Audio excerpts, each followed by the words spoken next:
নমস্কার, সকলকে স্বাগত জানিয়ে স্বস্তিকাস এম্পায়ারের আরও একটি নতুন ভিডিও শুরু করছি।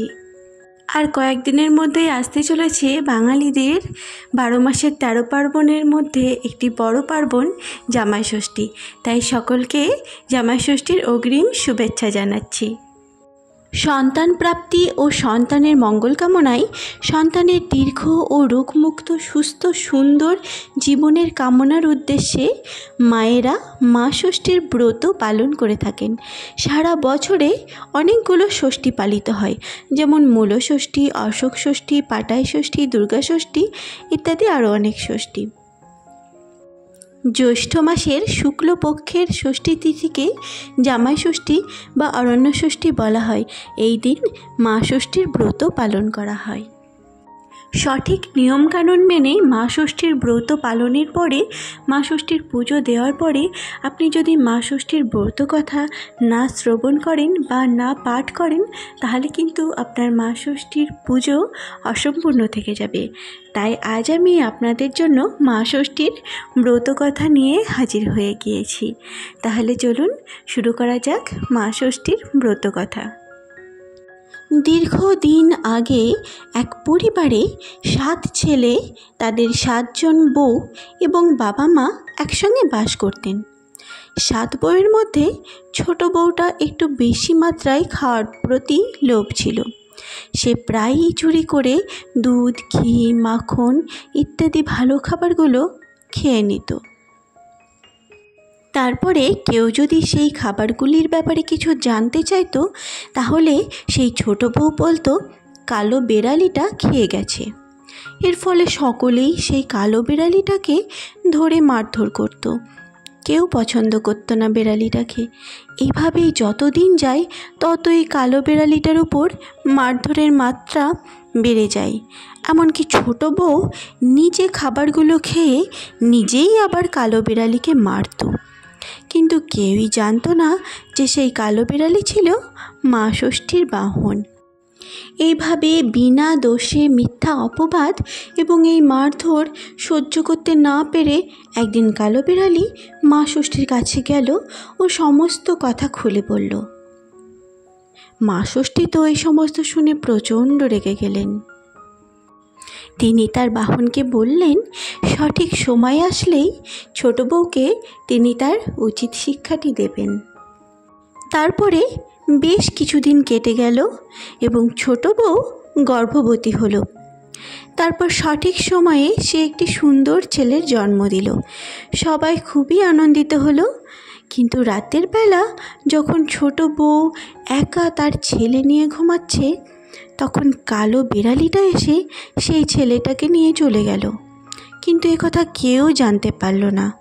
পরের দিন সকালবেলা উঠে ছোট বউ তার পাশে ছেলেকে দেখতে না পেয়ে খুব কান্নাকাটি করলো। বাড়ির সকলে মিলে ছেলেটিকে চারিদিকে খুঁজতে শুরু করলো, কিন্তু কোথাও ছেলেটিকে পাওয়া গেল না। এরপর দিন যায়, ছোট বউ আবার গর্ভবতী হয় এবং এবারেও ছেলে হয়। কিন্তু আবার সেই একই ঘটনা ঘটে, আবার তার ছেলে হারিয়ে যায়। এইভাবে পরপর ছোট বউ 7টি ছেলে ও একটি মেয়ের জন্ম দেয়। কিন্তু তার প্রত্যেকটি সন্তানই একে একে হারিয়ে যায়। এই ঘটনা দেখে পাড়ার সবাই তো হতবাক হয়ে যায় এবং তারা কানাকানি করে যে ওই ছোট বউ নিজেই একটা রাক্ষসী। রাতের বেলা নিজের ছেলে মেয়েগুলোকে নিজেই খায় আর সকালবেলা মায়া কান্না কেঁদে সবাইকে ভুলিয়ে দেয়। ছোট বউয়ের কানেও এই কথা পৌঁছায়, তাতে সে ভীষণ কষ্ট পায়। এরপরে ছোট বউ মনের দুঃখে ও ঘেন্নায় বনের মধ্যে চলে গেল। বনের মধ্যে বসে বসে ছোট বউ খুব কাঁদছিল। সেটা দেখে মা ষষ্ঠীর খুব দয়া হলো। তিনি এক বুড়ি বামনির বেশ ধরলেন।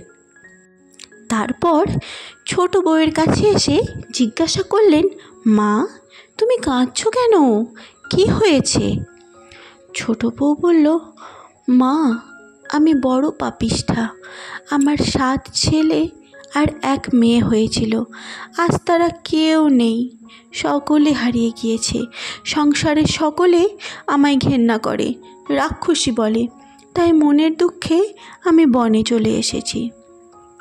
সব শুনে মা ষষ্ঠী বললেন, এই মেয়ে, তুমি তো আসল কথাটাই বললে না। তুমি যে সব কিছু চুরি করে খেয়ে আমার কালো বেড়ালের নামে দোষ দিতে, সেটা তো বললে না। কেন তুমি আমার বেড়ালির নামে দোষ দিতে?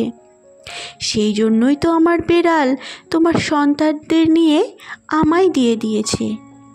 তখন ছোট বউ কাঁদতে কাঁদতে মা ষষ্ঠীর পা জড়িয়ে ধরলেন। তারপর বললেন, মা, আমায় ক্ষমা করে দাও। আমি ভীষণ পাপ করেছি। কি করলে আমার এই পাপ খণ্ডন হবে? আমাকে বলে দাও, আমাকে ক্ষমা করে দাও মা। তার এই আকুতি দেখে মা ষষ্ঠী বললেন, শোন বাছা, ওইখানে একটা মরা পচা গোলা বেড়াল পড়ে রয়েছে। তুই যা, এক হাঁড়ি দই নিয়ে এসে ওই বেড়ালটির গায়ে ঢেলে দে। তারপরে সেই দইটিকে আবার জিভে করে হাঁড়িতে তুলে নিয়ে আয়, তবেই এই পাপের ক্ষমা হবে। ছোট বউ মা ষষ্ঠীর কথা মতো সেই কাজটাই করল। তখন মা ষষ্ঠী ছোট বউকে ক্ষমা করে দিলেন।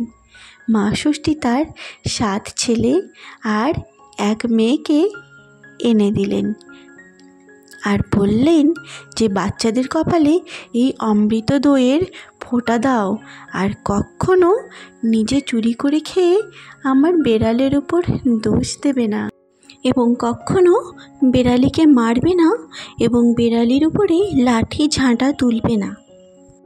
সন্তানদেরও কখনো মারবে না, মরে যা, দূর হয়ে যা, এই সমস্ত বলে গালাগালি দেবে না। যাও, এবার পুত্রকন্যা নিয়ে বাড়ি যাও। তারপর তিনি আরও বললেন যে সে যেন প্রতি জ্যৈষ্ঠ মাসের শুক্লপক্ষের ষষ্ঠী তিথিতে পিটুলি দিয়ে বালা ও কালো বেড়ালি তৈরি করে ও বটের ডাল বা কাঁঠাল গাছের ডাল এবং সব রকম ফল দিয়ে বাটা তৈরি করে। সেই বাটাতে 6টি গোটা সুপুরি, 6টি কাঁঠালি কলা, 6টি পান ও 6টি বাতাসা দিয়ে বাটা সাজায়। তারপরে মা ষষ্ঠীকে পুজো দিয়ে তেল, হলুদ, ডাবের জল দিয়ে বটের ডালকে ধোয়ায়। এছাড়াও 6টি বাঁশপাতাকে হলুদে চুবিয়ে সাদা কাপড় জড়িয়ে ঘটের সামনে রাখতে হবে এবং 7টা সুতো হলুদে চুবিয়ে তাতে জড়াতে হবে। তারপর পুজো শেষ হলে সেই সুতো খুলে ছেলে মেয়েদের হাতে বেঁধে দিতে হবে ও কপালে দই ও তেল হলুদের ফোঁটা দিতে হবে। এইসব কথা শুনে ছোট বউ মা ষষ্ঠী ও কালো বিড়ালিকে প্রণাম জানিয়ে নিজের সব কটি সন্ততিকে নিয়ে বাড়ি ফিরে এলো। বাড়িতে এসে নিজের শাশুড়ি এবং 6 জাকে সমস্ত কথা শোনালো। তারা তার কথা শুনে হতবাক হয়ে গেল। ছোট বউ ছাড়া এতদিন অন্য কোনো বউয়েদেরই সন্তানাদি হয়নি। তারপর তাদের মঙ্গল হেতু ছোট বউ জ্যৈষ্ঠ মাসের শুক্লপক্ষের তিথিতে মা ষষ্ঠীর পুজো দিল এবং তার কিছুদিনের মধ্যেই সমস্ত বউগুলি গর্ভবতী হলো ও সবাই সন্তানের জন্ম দিল। সকলেই চরম আনন্দিত হলো। তারপর থেকে সকলে মিলে খুব ঘটা করে মা ষষ্ঠীর পুজো করে এবং মা ষষ্ঠীর দয়াতে তাদের সুখ শান্তি সমস্ত কিছুই বেড়ে গেল এবং চারিদিকে মা ষষ্ঠীর পুজোর কথা ছড়িয়ে পড়তে লাগলো।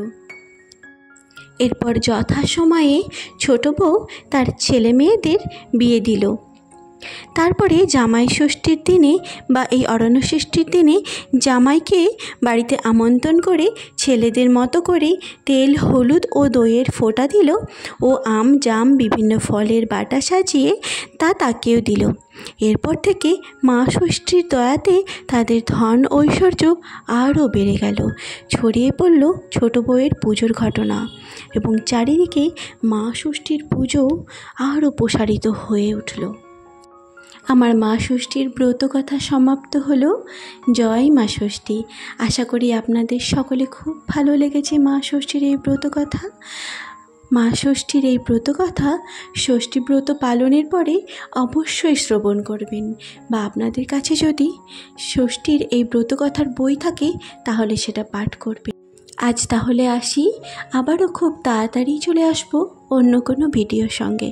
সকলে ভালো থাকবেন, সুস্থ থাকবেন।